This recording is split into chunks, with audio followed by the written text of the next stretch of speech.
The snows of the north swirl through ancient pines, whispering secrets of old kings and hidden regrets.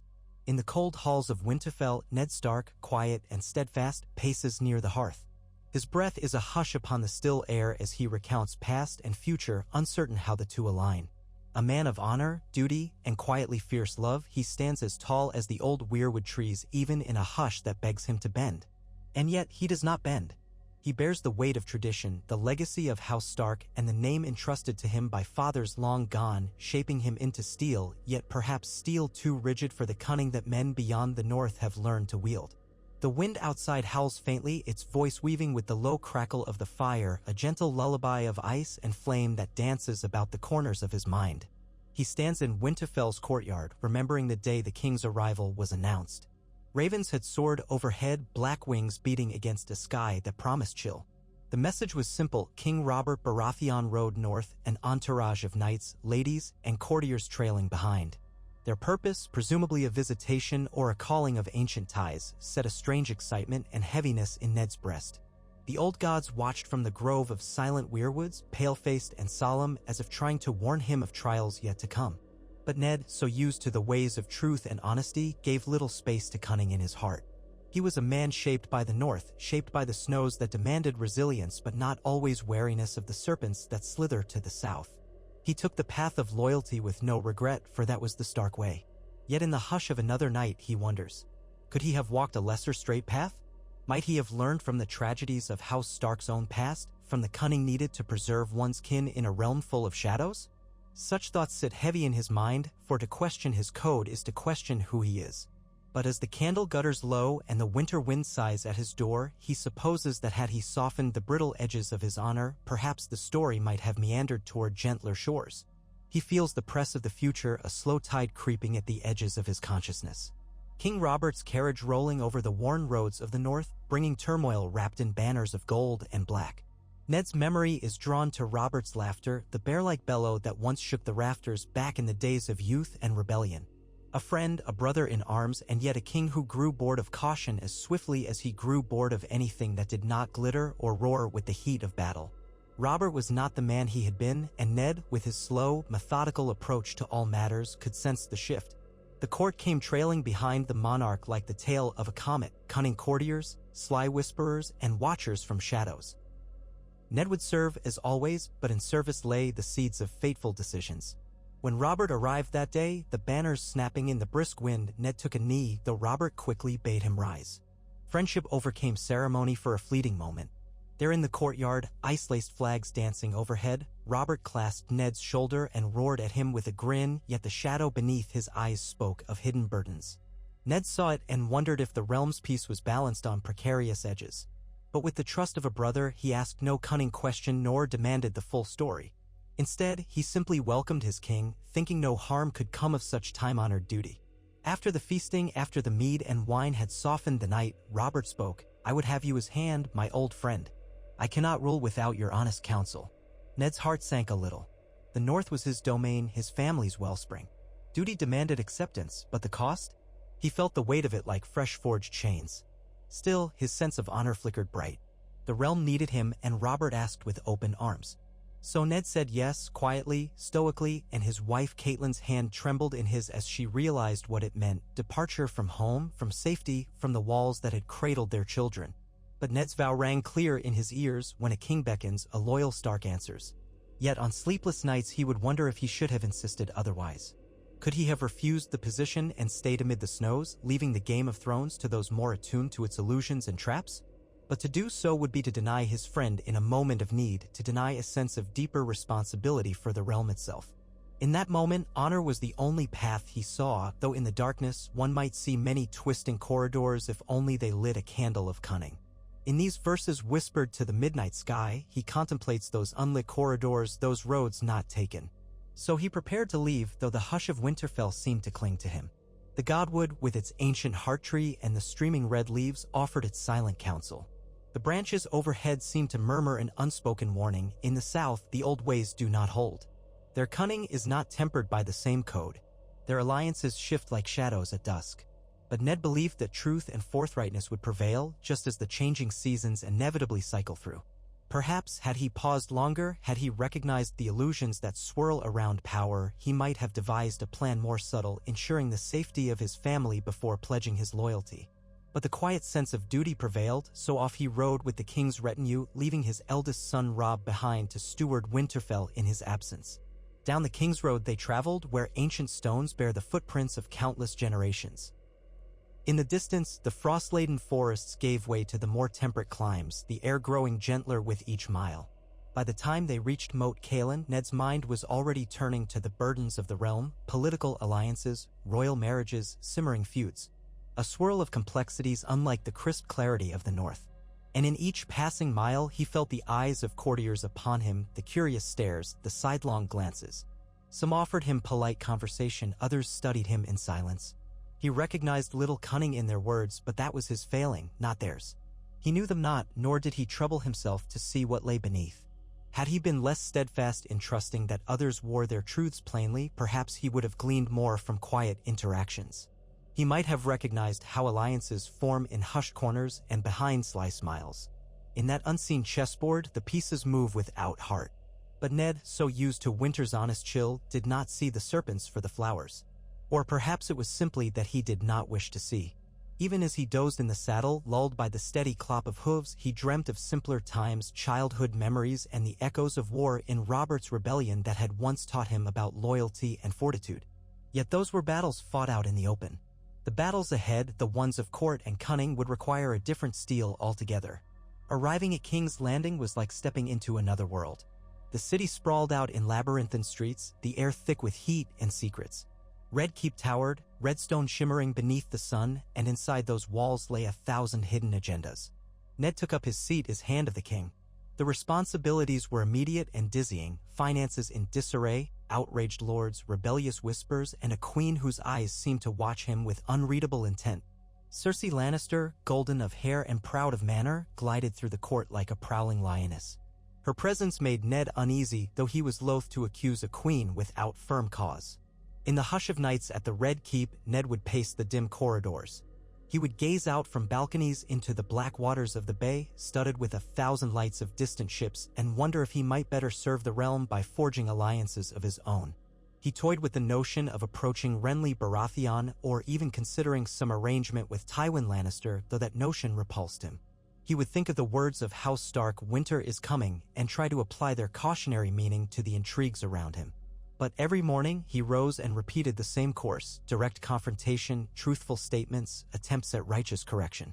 Perhaps had he been more agile in politics, he would have navigated the storm in a craft built of subtlety rather than a sword of condemnation. For the court was brimming with watchers. Varys, the master of whisperers, who walked with soft slippers and spoke in riddles that would slip beneath the ear. Littlefinger, with his mocking smile, offering supposed friendship and ironically casual comments that masked deeper designs. Grand Maester Pycelle, whose weary wisdom might well be a front for something else. Lords and ladies, lesser knights, all shifting, aligning themselves for advantage.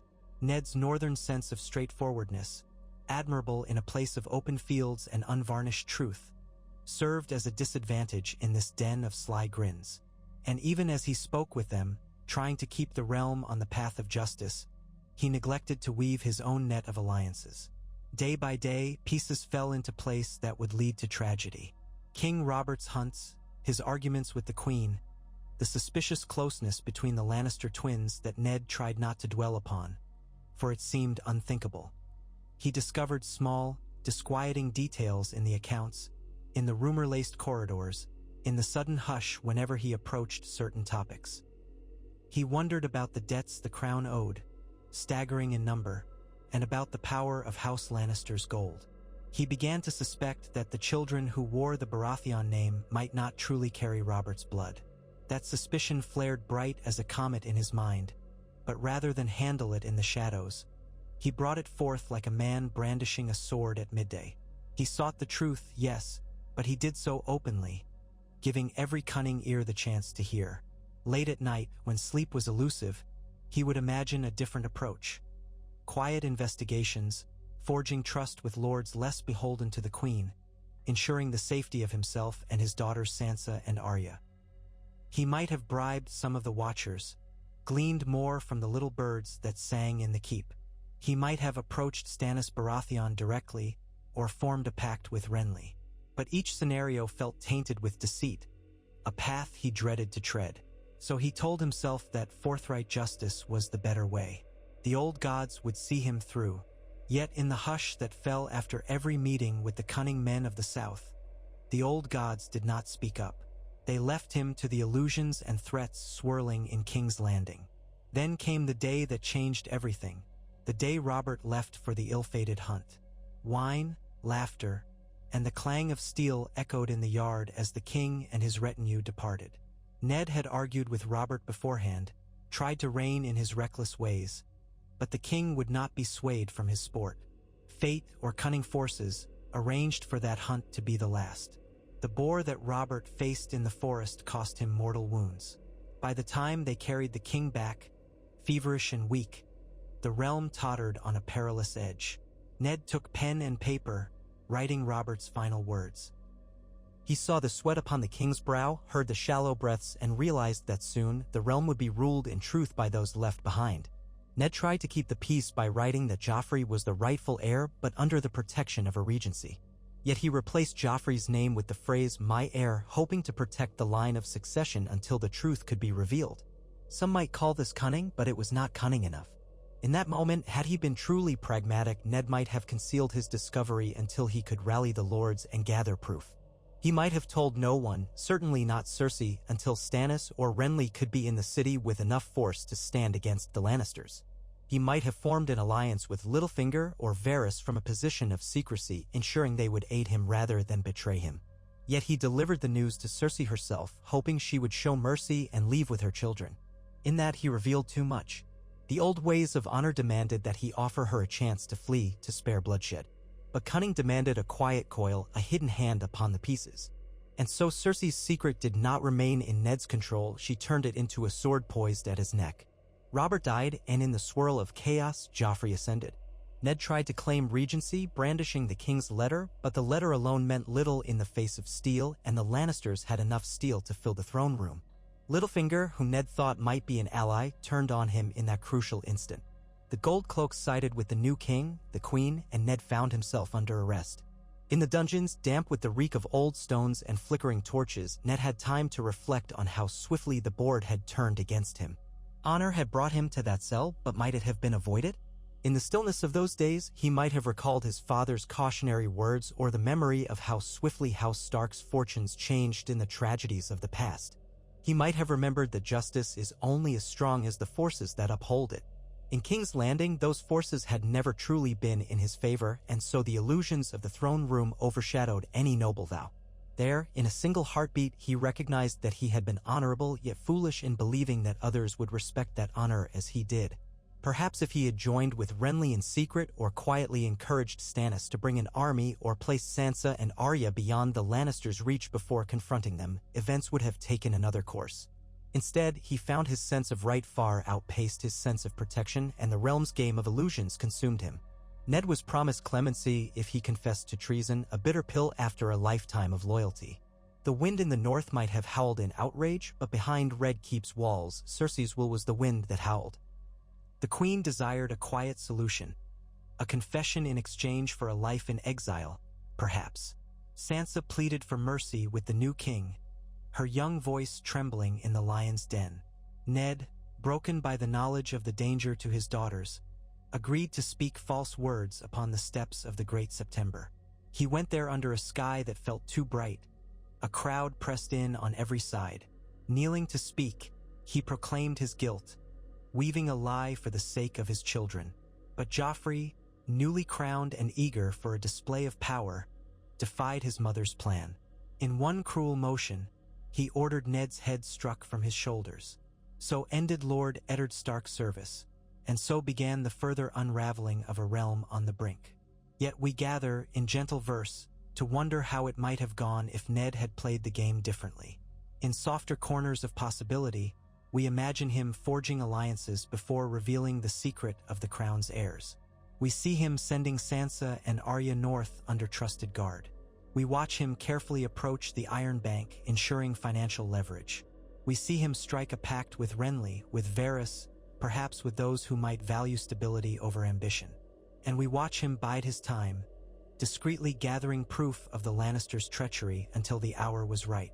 In that gentle dream, Ned returns to Winterfell one day, triumphant and yet with fewer illusions. Though still honorable, he has learned that sometimes honesty must be shielded by tact, that straightforward justice must be guarded by watchful cunning. He holds his wife close, sees his children flourish, and the realm's wheels turn in more measured steps. In these verses for slumber, we drift onward, letting the memory of Ned's choices lull us into reflection. For the measure of a man is not only in the virtues he upholds, but in how he defends them. If the world is full of hidden knives, perhaps one must wear thicker armor or place watchers in the dark corners. We cannot know how the story might truly have changed, but imagining so can be a gentle comfort, like a tale told by the fire, the snow falling softly outside, each flake a glimmer of alternate paths. We slip into a quiet interlude, hearing the hush of the wind as it snakes through the corridors of the Red Keep, or the empty halls of Winterfell left behind. In that hush, we listen for the voice of ghosts. Lyanna's faint laughter echoes from ages past, a sister's memory that fueled Robert's rebellion and shaped Ned's view of duty. The ghost of Brandon, Ned's elder brother, who once rode south and never returned. Their father, Rickard Stark, bound and burned in King Aerys' madness. All these tragedies taught Ned the value of loyalty, the precious cost of oath-breaking, yet none taught him how to wield deception well. His father's face, gentle yet stern, might have told him, "Trust is earned carefully, my son. Do not lay your cards upon the table for all to see." He did not learn that lesson soon enough. Perhaps the old gods tried to whisper it through the heart trees, but the swirl of events was too quick, and Ned's stoic sense of right too firmly entrenched. So we drift further into the if only. If only he had recognized Littlefinger's thirst for advantage, he might have tested him with false knowledge first. If only he had recognized the many tongues of Varys' whispers, he might have established a deeper bond, offering the Master of Whisperers reasons to protect him. If only he had seen that Cersei Lannister, though cunning, would still fear the might of a widely supported regency, he might have withheld his accusation until the banners of the realm stood behind him. Each if only is like a soft star blinking in the night sky. Perhaps they guide no traveler, but they sparkle all the same. In a realm where dragons once soared, illusions often hold more sway than swords. Ned, a man who believed a sword's clarity was enough, found illusions swirling around him like smoke he could not grasp. In imagining how events could have turned, we allow ourselves a slow, tender lullaby of possibilities. We see Ned forging a pact with Stannis, the rightful heir under law, collecting proof from the royal lineages, gleaning the help of those who had grown weary of Lannister arrogance. We see him orchestrate a well-timed reveal that puts the city in a vice of moral outrage, pressing the truth so forcefully that not even the gold cloaks could deny it. The city might have heaved with tension, but perhaps Ned could have become the regent or at least advisor until Stannis arrived. Even if war had come, it might have come under more favorable terms for the Starks. But, oh, how different all would be if war were not the final course. Sometimes illusions must be dispelled carefully, lest they explode into violence.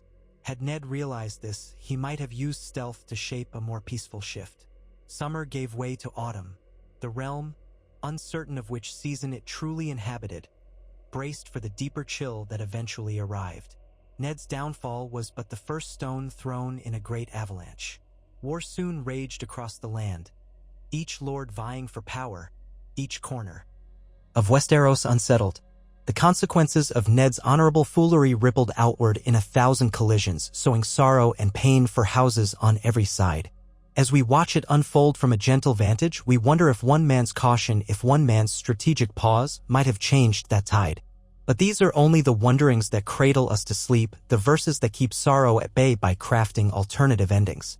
Still, for all that, Ned's memory endures. In the North, they say his name with a certain reverence. They recall the quiet man who taught his children the meaning of loyalty, the cost of honesty, the necessity of mercy. They honor him in the crypts beneath Winterfell, where kings of old and lordly ancestors reside in eternal stillness. There, a statue might depict him with a somber face and a sword across his knees, as though in life he never fully laid that sword aside. Even in dreams, one can wander those cold halls and think, here lies a man who was good, perhaps too good for King's Landing. If the question arises, could he have been cunning and still remained good? It echoes like a soft footstep in the empty crypt. In the swirl of these verses, the night deepens. The distant hoot of an owl breaks the silence, only to let it wash over us again. The torches sputter in lonely corridors. A breeze catches them, turning their flames into dancing phantoms.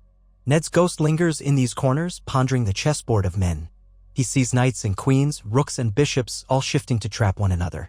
He wonders if he might have moved a single pawn differently, setting off a chain of better fortunes. Yet the outcome remains the same in the pages of the realm's bloody chronicle.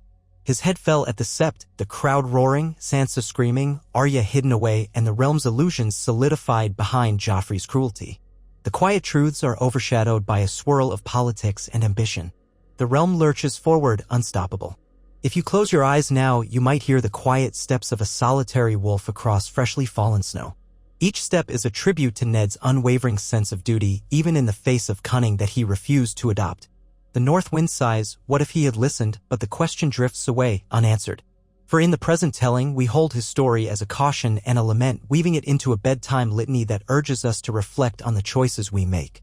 When confronted with cunning foes, perhaps we need not abandon virtue, but we must cloak it with wisdom if we wish to survive. And so the watchers of this verse might take Ned's cautionary tale into their own hearts, bearing in mind that honesty without protection can be a blade with no hilt, cutting the wielder's own hand. Even so, do not surrender the belief in honor. It might yet be the guiding light in a realm overshadowed by illusions. The lesson, it seems, is that one must hold both a shield of cunning and a sword of truth, if one is to walk such corridors unscathed. The night drifts deeper, stars glittering over King's Landing, over Winterfell, over the wide waters and lonely roads. Soft breezes swirl in the darkness, carrying the faint sense of pine and salt, rosewater from the Queen's antechambers, or the musty dryness of old manuscripts in the library tower. Each corner of Westeros has its own breath, and all collectively hum the lullaby of the realm's timeless wonders and tragedies. We linger on a vision of Ned in a dreamlike realm between possible and impossible futures. He stands in the God's Wood of Winterfell, a place he loved, the red leaves drifting in the breeze. The heart tree's face weeps scarlet tears of sap, but also seems to smile in some secret knowledge. Perhaps it knows that time is not a single river but many branching streams, and somewhere in those streams, Ned's caution overcame his haste, and House Stark was spared. But here, in the hush of your own drifting consciousness, you can imagine that better course. There, Ned might have parted from Robert's presence with subtlety and begun weaving alliances in hushed corners, planting seeds of truth in hearts that would rally to him. In that imagined timeline, the realm sees a measured regency, the truth of Joffrey's parentage carefully proven, the houses realigning behind Stannis or forging a new path that avoids the devastation of war. And maybe, just maybe, Ned grows old in Winterfell, his hair gone white, his children around him, the north secure. That vision might cradle you as the world dims. But the official record stands. The real Ned Stark, honorable to a fault, met his end by an executioner's sword wielded under a boy king's orders. The crowds jeered or wept, the realm shook, and the wolves of the north howled for their fallen lord. Even though that is the official tale, we need not let it keep us from a restful slumber. Rather, let it remind us that in all stories, even in the darkest chapters, there remain glimmers of better choices that might have shone. The flicker of a moment's pause, the pivot of a single decision, can rewrite a legacy. And sometimes, reflecting on such might-have-beens can soothe the mind, giving us a sense of the soft space between reality and dream, where hearts and hopes can find comfort in new narratives. Now the hush of night drapes itself across these verses. Imagine the flickering torchlight in the great hall of Winterfell long after the guests have gone to their beds. The air is cold but not biting, a gentle chill that soothes as you draw a fur closer around your shoulders. Outside, a lone direwolf roams the courtyard, sniffing at the wind, as though awaiting its master's return. In the library tower, Dust motes swirl around ancient tomes that recount tales of kings and queens long gone. In the crypts below, stone figures stand eternal vigil, each one a Stark of old. Somewhere among them is a place waiting for Ned, or perhaps he is already there, depending on the dream. But if you lean in, you might hear the whisper, "We remember, even if the realm forgets." And what if the realm does forget? What if the name Eddard Stark becomes a footnote in a tangled chronicle of wars and betrayals? Such is often the fate of those who cling to principle in a world that rewards cunning. Yet in the north, memory runs deeper, carried on cold winds and silent prayers. Generations might pass, but in Hearthside stories told under the swirling snow, they recall the Lord of Winterfell who ventured south and never returned. They speak of how he might have changed his fate if only he had let a hint of caution guide his rightful indignation. They speak of his fairness and stern kindness, the father who raised true-hearted children, one to become king in the north, another to roam uncharted paths, and others to weave their own legends. Time cannot erase such a figure from the tapestry of the North's collective memory. We drift still deeper. The quiet wave of night draws us onward, rocking us in a cradle of half-formed dreams. The story has been told, but the afterimage lingers. In that afterimage, we see Ned leaning over a map of Westeros, tracing the path that might have been. A small line from Winterfell to King's Landing, a potential alliance to Storm's End, letters dispatched to distant corners. He draws circles where key banner men might rise, forging a protective ring around the capital to ensure a peaceful transition. His face is stern, but beneath the surface is a tempered determination. He is no longer the same man who believed all men would respect the honor he lived by. He is adapting, forging a shield of subtlety around his unshakable moral core. In that fleeting vision, Catelyn stands behind him, her hand on his shoulder, unwavering support in her eyes, though worry lines her brow. Arya and Sansa, safe in a tower far from Lannister claws, reading or training at arms, or simply waiting. The realm might see an orderly crowning of the rightful heir, the Lannisters might be quietly contained, and the Seven Kingdoms might avoid the horrors of a war that tears the land in two. It is a lullaby of what-ifs. Should your thoughts wander as you lie in the gentle arms of night, let them wander along that imaginary path. Let them picture Ned's quiet smile as a crisis is averted, or the sigh of relief that might wash through the small folk. Let them imagine the realm at peace, or at least not wholly consumed by the flames of war. In that hush, perhaps you find comfort or a gentle lesson in the interplay of honor and strategy. For life itself is often a dance of those two virtues, each needing the other to maintain balance. Now we draw nearer to the soft conclusion of this verse-laden vigil. Picture a slow fade into the white of a northern winter, the wind blowing across open plains, bringing with it a shimmer of dawn. The trees stand tall, frosted branches sparkling under the morning light. Within Winterfell, the fires in the great hearth crackle warmly, and you can see a lone figure, Eddard Stark, walking the ramparts, his cloak trailing behind him. In this dream, he has returned safely, having navigated the labyrinth of King's Landing without losing his head or his honor. From the walls, he gazes at the wide horizon, where the sun slowly rises, a promise of a new day. He allows himself a measured smile. This is your final image before sleep claims you, a peaceful reimagining of what might have been, set against the hush of winter's breath. May these words carry you into gentle rest, where illusions can do no harm and alternate endings might soothe the mind. May the spirit of Lord Eddard Stark remind you that honor, while invaluable, must be guarded with wisdom, lest the cunning of others overtake it. And so, in the gentle cradle of night, let your eyes close, your breath deepen, and these images fade to the quiet realm of dreams, guided by the distant, steady heartbeat of the north and all its lingering tales. The hours stretch out long beneath the cold sky of the north, where the stars glitter with ageless patience, and the breath of the wind through the pine boughs forms a lullaby older than any mortal house. We continue our reflection upon Ned Stark, once Lord of Winterfell, once Hand of the King, once the keeper of an honor so unyielding that it could not bend beneath the cunning coils of those who inhabit King's Landing. We continue, in gentle verse, to imagine other roads and other branches of fate, weaving a tapestry of possibilities to cradle weary minds in the hush of the late hour. In this unbroken flow, we invite a slow slipping away from the day's cares, stepping deeper into the realm of dream and memory where illusions and truths intermingle like reflections on still water. In the quiet gloom of Winterfell's great hall, shadows from the burning hearth dance across the stone floor. The winds outside sing to those who would listen, reminding them that winter is always on the horizon, a constant presence that shapes hearts and customs. It was in these halls that Eddard Stark earned the loyalty of his people, not through fear or artifice, but through fairness and stern kindness. Some nights, if one listens carefully, it feels as though the stones themselves remember him, carrying echoes of his steady footsteps and the softness of his words to his children. But beyond these stones, in a more restless place called King's Landing, the memory of Ned Stark lingers in a different way. There, the Red Keep's corridors shift with the light of day and night, the passing of one regime after another. Kings, queens, courtiers, those who plot and those who obey tread the same halls where Ned once walked, forging alliances or uttering proclamations. Whisperers share stories of the honorable fool who might have mastered the game had he played by its rules. Or perhaps the game was rigged from the start, spun in favor of the cunning. Even so, illusions only hold until confronted by a truth that cannot be denied. Might Ned have harnessed that truth in a subtler way?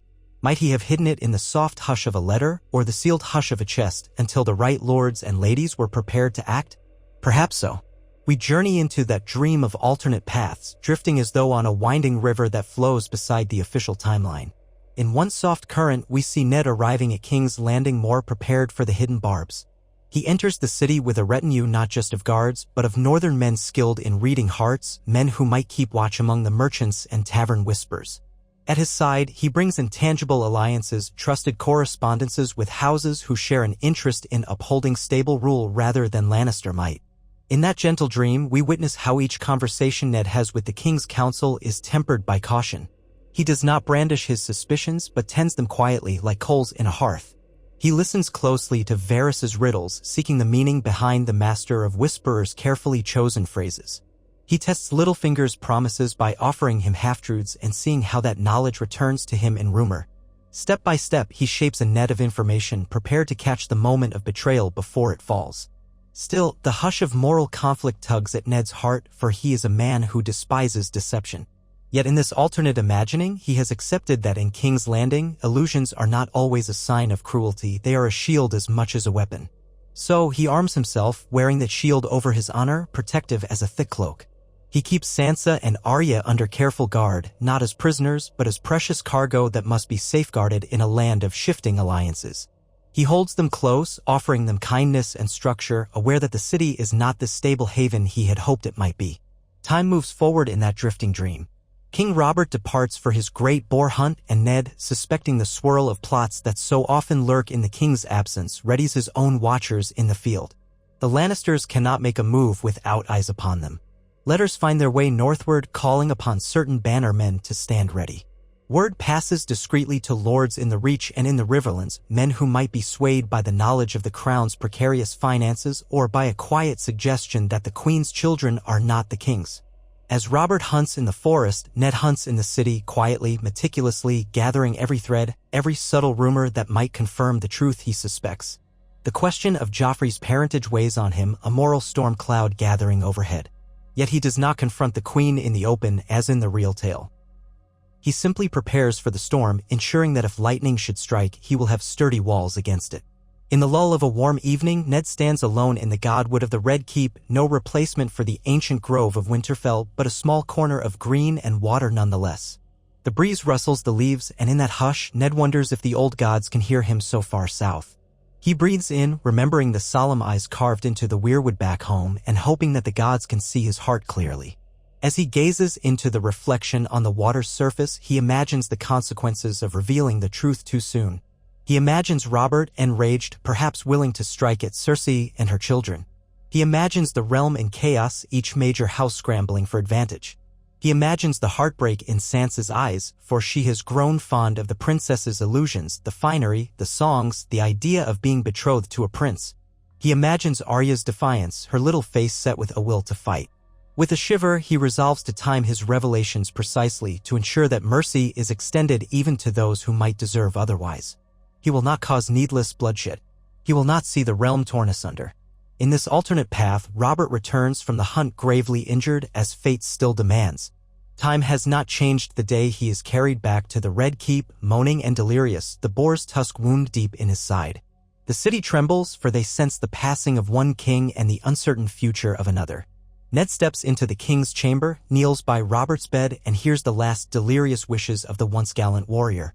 But in this version, Ned's alliances are in place, or at least in motion. He records the king's final decree but does not rely on a single piece of parchment. He quietly sends word to a handful of trusted lords. He meets Renly Baratheon in the dark hush of a corridor, hearing the younger brother's plan for securing the throne. He contemplates it, sees the impatience in Renly's eyes, and tries to measure whether that path leads to stability or further strife. He cannot decide lightly, for the lives of thousands hang in the balance. But he also does not drive Renly away with an outright refusal. He holds him close, a potential ally in the swirl of oncoming crises. Meanwhile, Cersei senses something amiss. The Queen's suspicious eyes follow Ned's every move, and yet she cannot pinpoint his designs, for he does not confront her openly. This unpredictability unsettles her. She consults with her twin brother Jaime, with her father Tywin via letters, and with whichever council members might lend an ear. But Ned's cautionary approach yields little for her to exploit. She sends gold to the City Watch, hoping to secure their loyalty, but Ned has already spoken with the Lord Commander of the City Watch, offering him promises of stability and appeals to the greater good. So the Gold Cloaks are split in their allegiances, uncertain whom to follow should conflict arise. Tension mounts like thunderclouds, but the storm does not break yet. At length, Robert dies. The bells toll in the city, echoing off the Redstones and across Flea Bottom.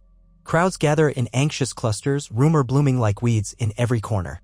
Some say the Lannisters will seize power at once, crowning Joffrey and dismissing the will of a dead king.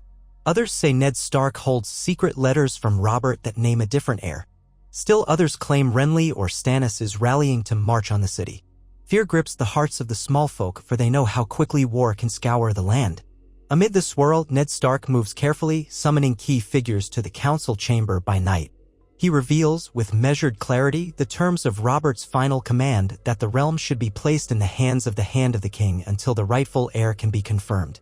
He has in hand genealogical records, quiet testimonies from those who have observed the striking dissimilarity between Robert and his so-called children, and the support of a few lords who trust him enough to stand by his side.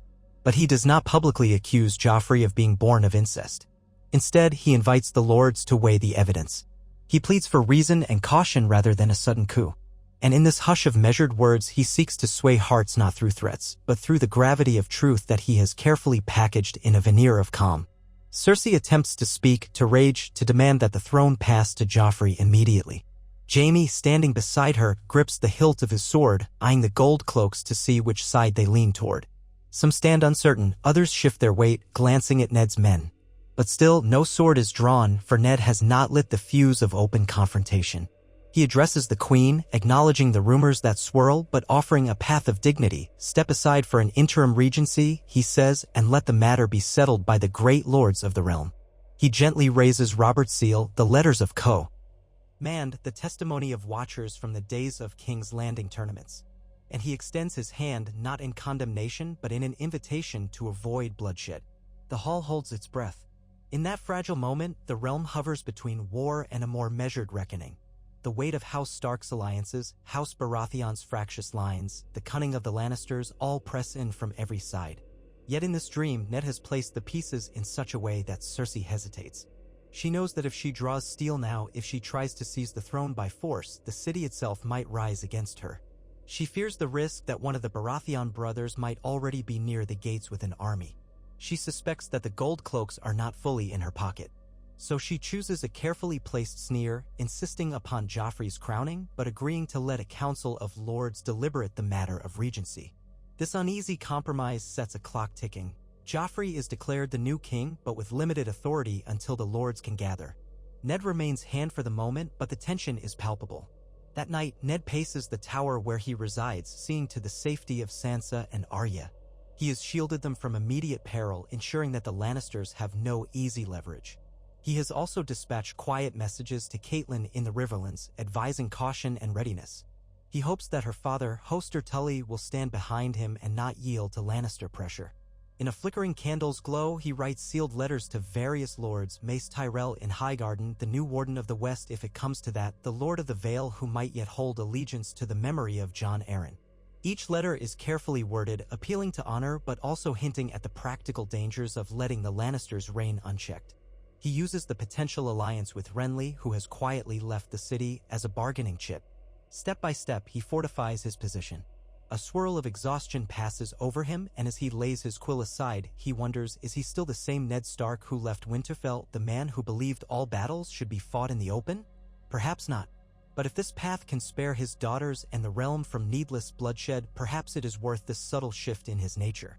Still, in the hush that follows, he feels a pang of conflict. The old gods watch from the darkness, silent as the grave, and Ned wonders if they approve or if they mourn the path of cunning he has had to walk. But with dawn comes new resolve.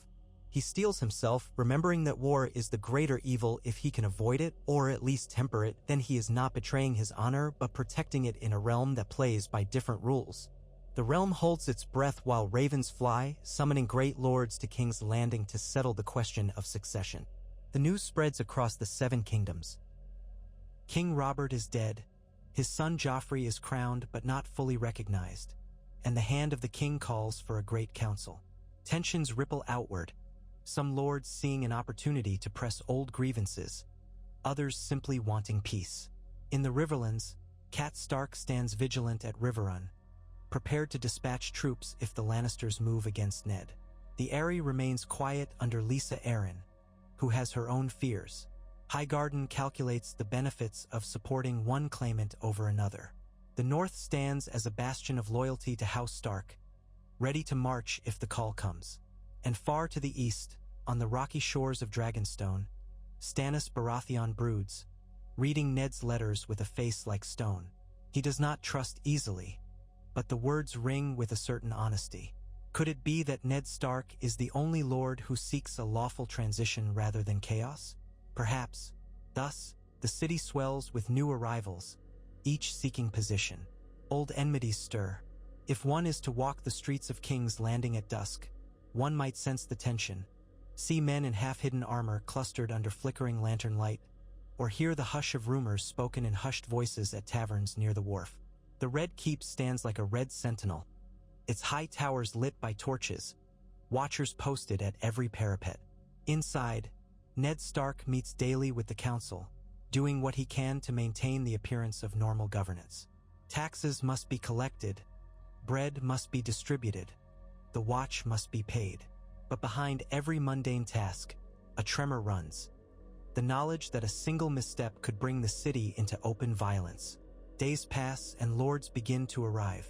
Some come with modest retinues, unwilling to provoke a confrontation. Others, like Tyrell envoys, arrive with showy processions of gold and green banners. Tywin Lannister himself is conspicuously absent, rumored to be mustering forces at Casterly Rock. Jaime Lannister, still in the city, struts through the Red Keep's corridors in his gilded armor, exchanging barbs with anyone who dares meet his gaze. The Queen, Cersei, holds private audiences, seeking to sway or intimidate newly arrived lords. Joffrey tries to exert his authority, but in the council chamber, Ned quietly blocks him at every turn that might lead to tyranny.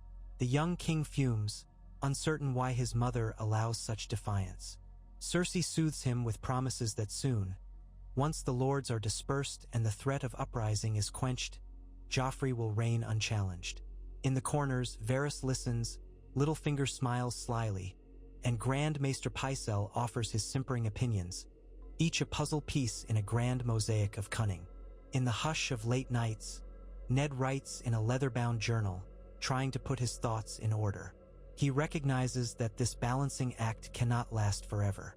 Sooner or later, the question of Joffrey's parentage must be answered. He gathers the final pieces of evidence, perhaps statements from a stable hand or recollections from the late Jon Arryn's records. He cross-references genealogical tables, building a case so solid that even the proudest Lannister cannot dismiss it as rumor. Yet he knows that revealing it too soon, or in a moment when the Lannisters feel cornered, could spark open war. So he holds these facts close, waiting for the arrival of Stannis Baratheon, who has at last begun a march toward the capital. Renly, too, raises banners in the Reach, forging an alliance with House Tyrell. The tension rises to a fever pitch. On a morning thick with gray clouds, horns sound beyond the gates of King's Landing. Stannis arrives with a disciplined host, the banners of the flaming heart of House Baratheon fluttering in the wind. The city murmurs in apprehension, and the gold cloaks quickly man the walls. Ned arranges a careful welcome, ensuring that the Lannister forces in the city do not provoke a confrontation at the gate. Stannis enters warily, flanked by knights whose eyes roam suspiciously. He rides through the city, grim and humorless, acknowledging the citizens only with a stern nod. At the Red Keep, Ned Stark greets him in the throne room, where Joffrey sits upon the Iron Throne with Cersei at his side. The Queen's green eyes burn with hostility, and Joffrey tries to exude regal authority, though his voice quavers slightly. A hush grips the hall as Stannis steps forward, kneels not to Joffrey but to the throne itself, a gesture acknowledging the realm rather than the boy who claims to be king. Then he stands, unflinching, and declares his right to succeed Robert Baratheon as Robert's oldest living brother. The tension crackles like lightning. Jaime Lannister stands near the throne, his hand on his sword. The gold cloaks shift anxiously. Cersei's lips curl in a snarl. But Ned, in a calm, measured tone, addresses those gathered. We are here to determine the rightful path of succession, according to the laws of our fathers and their fathers before them. The great lords of the realm have been called to witness. In the name of peace, let us hear each claim, review the lineage, and strive to avoid bloodshed. A wave of murmurs passes through the hall, for rarely is such a civil approach taken in matters of kingship. Usually, swords are drawn and blood spilled. But many lords present, uneasy with the Lannisters' dominance, find solace in a chance to speak rather than fight. At Ned's signal, scrolls are unrolled, genealogies displayed, statements read. Though the Queen tries to interrupt, Ned counters with facts meticulously gathered. Stannis stands silent, letting the evidence speak. Joffrey sputters in outrage, demanding that this meeting end and that traitors be seized. But too many lords bear witness now, men who have not yet pledged themselves to Joffrey. They have not bent the knee, uncertain of the truth. The Queen's attempt to call the Gold Cloaks to arrest Stannis is met with hesitation. The captain of the watch glances at Ned, at the other lords, uncertain of his best course. In this fragile moment, Ned reveals the final piece, the accounts from Jon Arryn's investigations, the clear contradiction between the hair color of past Baratheons and the golden-haired children of Cersei Lannister. He presents the testimony of a few, carefully gathered, who risked their lives to speak the truth about the children's parentage. The hall erupts in a cacophony, some lords gasping, others cursing, and the Queen shouting for silence. Joffrey leaps from the throne, face red with fury. Jaime Lannister grips his sword, stepping forward. For a heartbeat, it seems the entire negotiation will collapse into bloodshed. But Ned is not alone. At a subtle gesture, his men step forward, joined by the knights who serve House Baratheon, the lesser lords who fear the power of the Lannisters, and the Gold Cloaks who remain loyal to the notion of law. Against them stands Jaime and a handful of fiercely loyal Lannister guards. Swords are half drawn, but there is no immediate charge. Ned's quiet plan, to surround the Queen with enough doubtful onlookers to force her to see that open violence will cost her dearly, works. She stands with clenched fists, her face pale. Though she hates to yield, she cannot face the combined opposition of so many lords, not without Tywin's army at the gates. She knows that if she orders an attack, she risks losing everything. So instead, she gathers Joffrey to her side, stares at Ned with venom, and says nothing. In that trembling stillness, Stannis raises his voice, low and rough, declaring that by law and blood, he is the rightful king. Some among the lords hesitate. They do not love Stannis for his coldness or his inflexibility, but the evidence is plain. Renly, absent though he may be, is younger and thus behind Stannis in the line of succession. The lords murmur their acceptance, or at least their unwillingness to dispute it. Jaime Lannister, his golden hair gleaming under torchlight, glares at Ned, then at Stannis, as though measuring whether he can single-handedly turn the tide by striking them down. But with so many watchers, the effort would be suicide. Tension drains in a single wave of frustration. Stannis, not a man for smiles, merely acknowledges the moment with a curt nod. That night, the city bristles with rumor and speculation. Will the Lannisters yield the throne quietly? Will they flee back to Casterly Rock to muster an army? Ned continues to watch the gates, suspecting that cunning never sleeps. He stations men around the Red Keep to ensure that Cersei and Joffrey do not vanish in the darkness. He tries, whenever possible, to keep the negotiations civil, hoping that a civil arrangement can be brokered. The children might be spared if they yield all claim. It is a bitter compromise for some, but Ned, mindful of the potential horrors of a drawn-out civil war, thinks it best to show mercy where possible. The Queen's children are still children, after all, even if their lineage is false. He is also thinking of Sansa, who once was betrothed to Joffrey, a strange tangle of sorrow for her. War spares no one. Days slip into nights, each passing cycle carrying negotiations forward. The presence of Stannis in the city keeps the Lannisters in check, but also creates new frictions, as lords arrive to pay homage or to reject his claim. Renly, upon hearing that Stannis has the upper hand, arrives under a banner of diplomacy rather than open opposition, seeking to see if he can secure a position at court or push for more liberal policies that might gain the support of the Reach. Tensions simmer. They do not vanish overnight. But crucially, a single decision in that swirling pivot, Ned's choice to handle the matter with quiet strategy rather than open accusation, prevents the powder keg from igniting instantly. As a fortnight passes, the city braces for the High Lord's final pronouncements. One by one, major houses affirm their acceptance of Stannis, if only because the evidence of Robert's line is incontrovertible. Many suspect that, in time, Stannis might not prove a beloved ruler, but he is lawful, and he has the backing of enough armed men to deter open rebellion in King's Landing. The Lannisters, outmaneuvered in this scenario, are offered a conditional peace. They will not be harmed or stripped of titles if they acknowledge Stannis' kingship and release any claims of Joffrey's. They are to remain under close scrutiny for a period, ensuring no further treachery. Cersei is furious, but eventually yields to the unstoppable tide, if only to preserve the lives of her children. Jaime, stinging from the blow to his pride, stalks the corridors, a caged lion in his anger. Yet even the Kingslayer knows that a single sword cannot stand against an entire city. In the north, word spreads that Lord Eddard Stark has succeeded in guiding the realm through a crisis without open war. The northern lords cheer, taking pride in their liege's skill. In the Riverlands, Cat Stark breathes a sigh of relief that the realm's transition was, at least for the moment, bloodless. In King's Landing, the small folk find new reasons to gossip, some mocking the Lannisters for the scandal of incest, others praising Ned Stark for preserving peace. Markets begin to return to normal, and the City Watch reestablishes order. Once more, under Stannis' newly forming administration, the daily grind of monarchy continues, collecting tariffs, hearing petitions, maintaining roads. Yet if one looks beneath the surface, one sees that the seeds of resentment are still there. Tywin Lannister gathers his banners at Casterly Rock, not openly declaring rebellion but hardly content with the humiliating blow to his house's prestige. He might bide his time forging alliances elsewhere, or perhaps he tries to negotiate a marriage alliance to Stannis to secure a measure of influence. The shape of the realm is changed, but the tapestry of politics is never static. Even so, at least in this version, Ned Stark lives to see another day, to continue serving as a hand who might counsel the new king toward moderation, to show mercy where it can be shown, and to keep watch for any sign of betrayal. And for the moment, war is held at bay. Sometimes, after a long day of negotiations, Ned might ascend the highest tower of the Red Keep and look over the city bathed in twilight.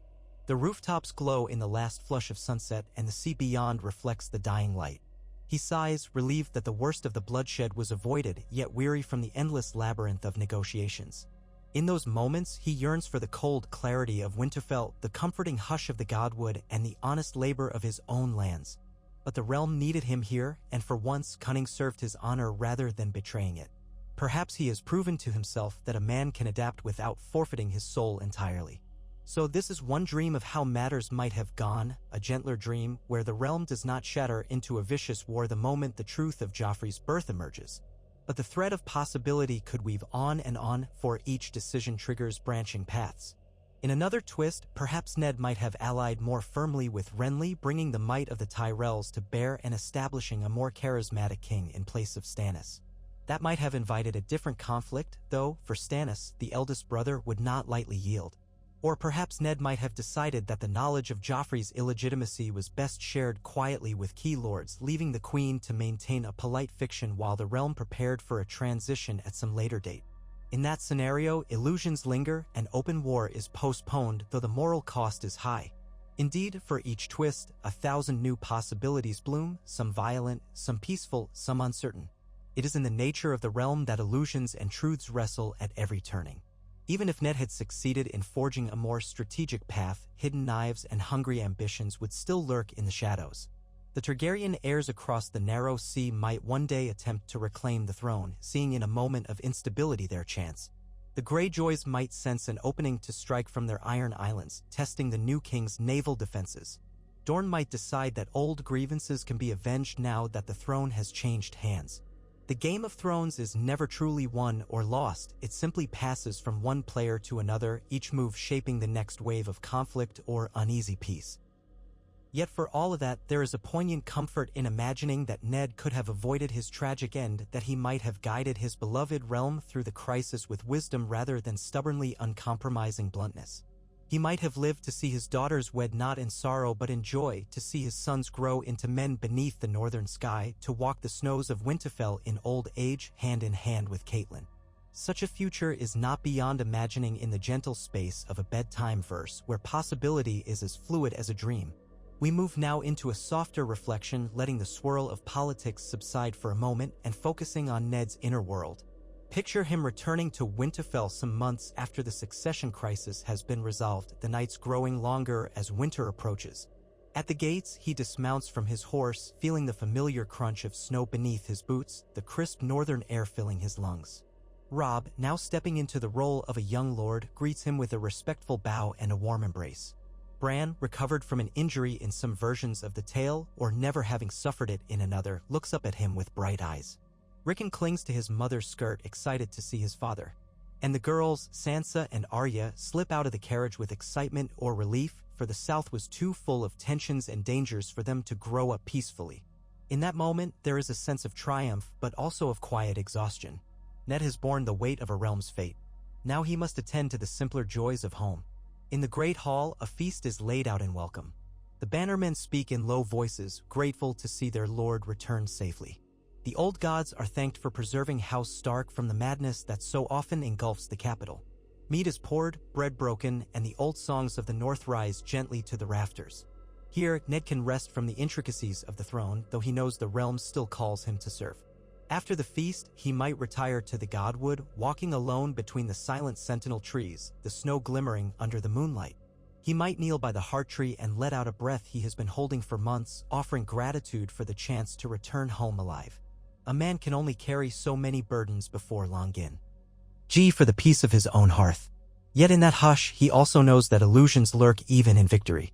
The Lannisters will not forget the humiliation, nor will the realm forever remain stable under a new king. He wonders if his children's generation will face new storms, new battles, new cunning foes. But for now, in this dream, he has taught them what it means to be wise and watchful as well as honorable. He has shown them that the game need not be a game of violence if one holds to strategy and a careful approach. He hopes they will remember that lesson. In Arya, he sees a spark of fierce independence. Perhaps she will become a bold explorer of the realm, forging alliances with a confidence beyond her years. In Sansa, he sees gentleness wedded to a growing awareness that courtesy can be armor as well as kindness. In Robb, he sees the seeds of leadership tempered by the example of cunning that Ned was forced to learn. Bran might become a thoughtful steward of the land's magic and mystery, and Rickon still a child, safe for a time. Catelyn stands beside him, sharing his relief and offering her steady partnership. If only all these hopes might bloom without tragedy. Thus, the wheel of time in Westeros turns slowly, each season bringing subtle changes. The north grows colder. Ravens carry messages about bandits or border disputes or the marriages of young lords and ladies. The old feuds remain, though perhaps subdued. The Tullus guard the rivers, the Arryns the mountains, the Tyrells their fertile fields, the Martells their scorching deserts, the Baratheons the stormlands, and the Lannisters their rocky dominion in the west. Over the sea, winds carry whispers of dragons stirring, or not, depending on how far we allow the timeline to deviate. But for Ned, in this gentler verse, each dawn is met with the knowledge that his choice to bend, just slightly, has spared him from a certain doom and given him the chance to shape the realm for the better. The hush we weave tonight is one of possibility, a lullaby that hints that tragedy is never fully inevitable if wisdom can temper honor. Yet we must remember that the official story remains carved into the pillars of song and record. Ned Stark walked a straighter path and fell to the sword. But within these verses for slumber, we can linger on the alternate tapestry, letting our thoughts drift in its soft threads, uncoiling tensions with each line. For the purpose here is not to rewrite the canon but to offer the gentle comfort of what if, a restful state that fosters reflection. In the mind's half-lit realm, we find solace in reimagining sorrow undone. So we wander further into the quiet spaces of that new timeline, seeing the small details of life continuing under the rule of King Stannis, just or harsh, respected or resented. Forging new alliances with the Vale or reaching out to the Iron Bank to reconcile the crown's debts. Ned, as Hand, must keep the realm's finances afloat, monitoring the taxes and listening to the pleas of small folk who need relief. Perhaps he arranges for the City Watch to be reformed, purging the more corrupt elements. Varys, still present, watches with curiosity, aiding quietly where it suits the realm, or so he claims. Littlefinger, deprived of a grand betrayal that might elevate his power, remains in the city, spinning new plots, but finding it harder to sow chaos when Ned remains vigilant and less naive. Each day is a balancing act, and Ned, though still honorable, has learned to recognize the flicker of deceit in the eyes of courtiers. He is not so easily manipulated now. Yet each time he must speak a half-truth or make a show of flattery, he feels a small pang, remembering the simpler days in Winterfell. He tells himself it is worth it if the realm remains stable, if war is postponed or avoided. At night, he looks at the moon from his chamber window, thinking of the swaying pines of the north, yearning for the hush of falling snow. Still, he carries on day by day, forging a new chapter for the Seven Kingdoms. And if our verses wander yet further, we may see that Ned eventually steps down as Hand once the new king's reign finds firm footing. Perhaps he nominates a successor, someone with a keener sense of numbers or a readier acceptance of the city's cunning. Maybe he trains one of his children or a trusted ward in the arts of governance, passing on the tempered blend of honor and caution. Then, with a quiet sense of fulfillment, he returns to Winterfell, leaving behind the swirl of politics.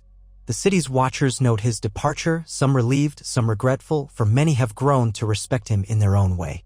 In Winterfell, in that twilight of his years, Ned Stark might walk the battlements, the snow drifting gently around him, reflecting on how it all might have gone differently if he had clung to uncompromising honesty that first fateful day in King's Landing. He might recall the moment he discovered the truth of Cersei's children, the letter he sent to Stannis, the confrontation that ended with a sword at his neck. In that real, official story, he lost his life, and his children were scattered to the winds, the realm plunged into chaos. But in this kinder reflection, he breathes in the cold air of the north, feeling his heart beat steadily in an older man's chest. He has regrets, but they are softened by the knowledge that he protected those he loved. And perhaps he even has hopes that the realm will endure without needing the horrors of a war that devours entire generations. Our verses expand to cradle the entire land of Westeros in a gentle hush, as though the continent itself draws a deep breath before sleep. The mountains in the west catch the last glimmers of sunlight, the deserts of Dorne cool under starlight, the fields of the Reach settle under a pale moon, and the fierce waters of the Iron Islands lap against their stony shores. Everywhere, people pause in their labors, some remembering the days of strife, others thanking whatever gods they follow for a measure of peace. Even the nightingales that nest in the Kingswood might sing of how the winter was kept at bay, how the cunning that once seemed so unstoppable was, for a time, harnessed by a man of principle who refused to let the realm slide into needless bloodshed. Outside Winterfell's walls, a lone wolf howls, a sound that echoes through the crisp night air. In that haunting melody, one hears both sorrow and triumph, for the story of House Stark has ever been woven with such threads. Honor, family, duty, these are the cornerstones of their name. But cunning, so rarely their weapon, became a shield when it was needed most. Perhaps that is the lesson we cradle, that to protect the good, sometimes one must walk in shadow a short while. When we drift off to sleep, we might ponder the shape of our own choices, wondering if a bit more wisdom here or a bit more caution there could save us from heartbreak later.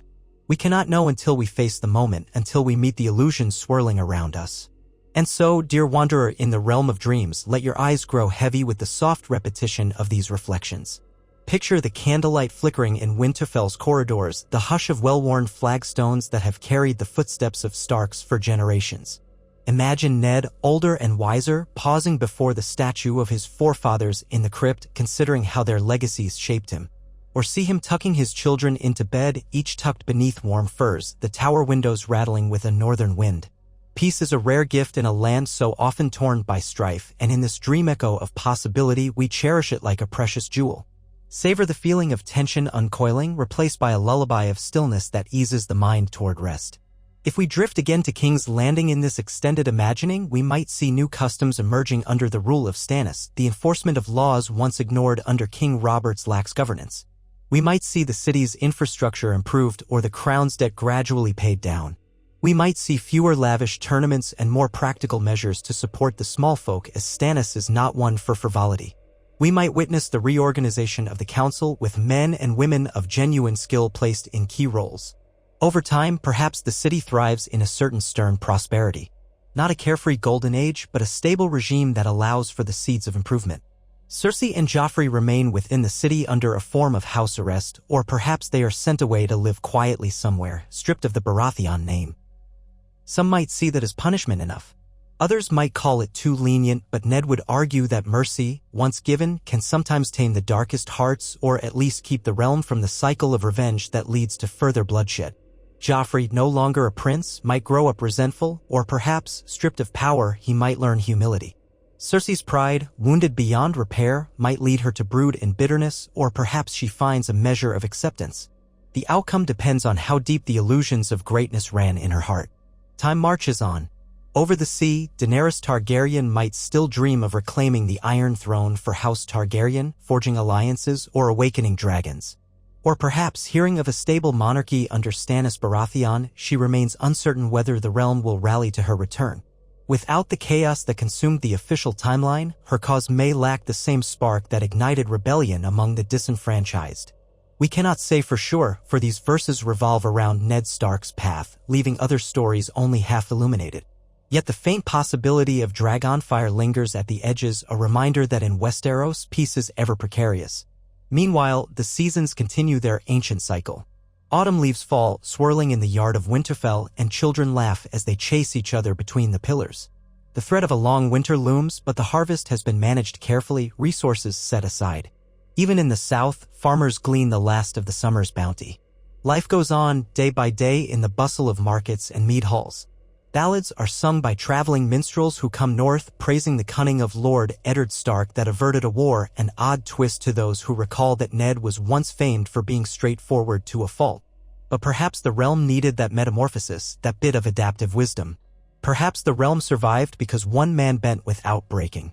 In the darkness of evening, with the candles guttering low, Ned might reread old letters from Robert from the days of their youth, when they fought together for the throne in Robert's rebellion. He might smile at the memory of the robust friend he once knew, the man who laughed at fear and swung a hammer that could fell any night. Then he might sigh at the knowledge that the same man, as king, grew listless and indulgent, letting the realm slide into debt and danger. Life changes us all, often in ways we cannot predict. Honor might remain, but it must adapt or risk snapping under pressure. He sets the letters aside, letting the night's hush envelop him. This is the cradle in which we rest these verses, a gentle imagining of a Lord Stark who learned just enough about illusions to preserve his truth. With each passing moment, we drift deeper into that comforting possibility, letting the tragedies of the official tale dissolve into a soft might-have-been. Maybe the dawn will bring us back to the reality that the story ended in heartbreak, that Ned Stark's head fell beneath the harsh command of a boy king, that the realm was shattered by war. But here, in the lull of imagination, we linger in the gentler path, letting the burdens of what did occur slip away. Now, as your eyelids grow heavier and the hush of your own surroundings merges with the hush of these verses, picture a final scene, a twilight sky filled with the deep colors of dusk, the last gold of the sun melting into bands of pink and violet. Ned Stark stands at the edge of Winterfell's battlements, looking out over the snow-laden expanse of the north. He closes his eyes for a moment, feeling the chill wind on his face, and recalls all that came to pass, the letters, the negotiations, the tension, the final resolution that placed a rightful king on the throne without a single drop of Stark blood spilled. He feels, perhaps for the first time in a long while, a sense of peace that is not undermined by regret. His children grow tall and strong within these walls or roam the realm in safe pursuits. His wife stands beside him, silent in support. The old gods watch from the gloom of the godwood, hearts carved in white bark, witnessing the slow turning of the seasons. He breathes in deeply, and 1,000 memories swirl in that breath, memories of Robert's rebellion, of the Tower of Joy, of the grief that shaped him, of the illusions that nearly took him unawares in King's Landing. Yet all of it has settled into a tapestry that ends, for now, in relative harmony. He knows that new storms might come. They always do in Westeros. But at least tonight, the fortress of his family stands unthreatened. That knowledge is a blessing. And so he exhales, the tension slipping from his shoulders, letting the night's calm settle over him like a cloak lined with fur. Listen to the wind's sigh, carrying the faint howls of wolves in the distant forest, the gentle rush of the nearby river. Imagine the quiet of that moment as it envelopes you, the same quiet that once enveloped the official Ned Stark before the tragedies took hold. This time, though, there is no imminent call to the block. No parted crowd in the Great September. No chaos sweeping away the innocence of his children. Only a father and husband, a lord of the North who safeguarded his realm with both steel and strategy.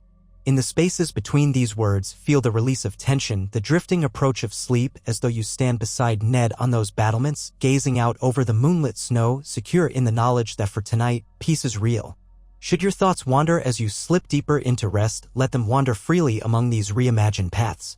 Maybe you follow Arya's steps as she trains with a Braavosi water dancer in the Red Keep's courtyard, free from the overshadowing threat of Lannister hostility. Maybe you see Sansa blossoming into a courteous young lady, still enamored of songs and stories, but more aware of the caution needed beneath courtesy. Or perhaps you drift to a future harvest feast at Winterfell, the tables laden with food, the banners of allied houses hanging from the rafters, the talk around the hearth concerning trade, marriages, and the amusements of a stable kingdom. Each image is a lullaby, weaving a sense of solace and warmth. In this continuity of imagination, the entire realm might eventually unite to face greater threats, such as the rumored dangers from beyond the wall. Perhaps, with no civil war to distract them, the houses might fortify the North's defenses, heed the warnings of the Night's Watch, and stand together should the cold darkness send forth terrors. It is comforting to envision a united Westeros, forewarned and prepared, spurred by the wisdom of a living Ned Stark who never forgot that winter is always coming. Yet that is a tale for another night's verses, another gentle dream. For now, let your mind settle on the softness of this possibility. Let the swirl of words fade to a gentle hum, a murmur at the edge of hearing, like distant waves on a calm shore. The final flicker of torchlight in Winterfell's courtyard might dance across your eyelids, coaxing them closed.